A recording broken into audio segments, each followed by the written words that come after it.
শ্রী শ্রী রামকৃষ্ণ দেবের 191তম জন্মতিথি সাড়ম্বরে পালিত হচ্ছে বেলুড় মঠে। ভোর 4:30 নাগাদ শ্রী শ্রী ঠাকুরের মন্দিরে মঙ্গলারতির মধ্যে দিয়ে পুজোর সূচনা হয়। এরপর দিনভর নানা অনুষ্ঠান চলে। উষা কীর্তন, বেদপাঠ, ভজন, ভক্তিগীতির আয়োজন করা হয়। এই উপলক্ষে ভক্তদের ঢল নেমেছে বেলুড় মঠ চত্বরে।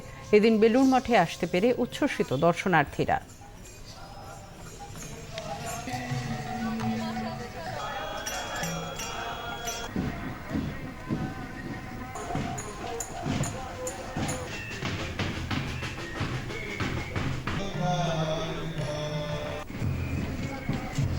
রামকৃষ্ণ, সারদা এদেরকে নিয়ে তো আলাদা করে কিছু বলার নেই। বাঙালির কাছে বলুন, সারা বিশ্বের কাছে বলুন, এদেরকে আলাদা করে আইডেন্টিফাই করানোর দরকার পড়ে না।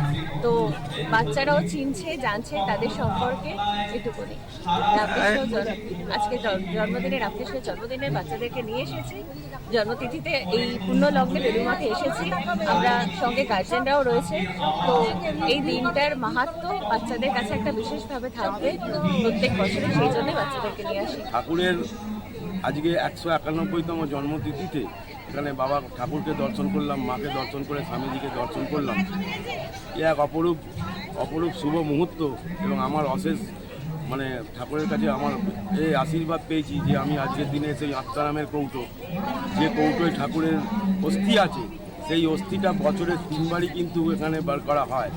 একটা হচ্ছে দুর্গাপুজোর অষ্টমী, একটা হচ্ছে স্নানযাত্রা, আর একটা মহাপ্রভু স্নানযাত্রা, এবং একটা হচ্ছে আজকের দিনে ঠাকুরের জন্মতিথিতে। সুতরাং ঠাকুরের কাছে একটাই প্রার্থনা করি, আপনি আমাদের সকলকে সুবুদ্ধি, সুস্বাস্থ্য এবং সুন্দরভাবে চলার আশীর্বাদ, পথের আশীর্বাদ করুন। প্রতি বছরের মতো এবারও বলরাম মন্দিরে রামকৃষ্ণ পরমহংসদেবের 191তম আবির্ভাব দিবস উপলক্ষে বিশেষ অনুষ্ঠানের আয়োজন করা হলো। ভোরে মঙ্গল আরতি করা হয়, চলে যজ্ঞানুষ্ঠান ও ভক্তিগীতিরও আয়োজন করা হয়। ভিড় জমান বহু পুণ্যার্থী।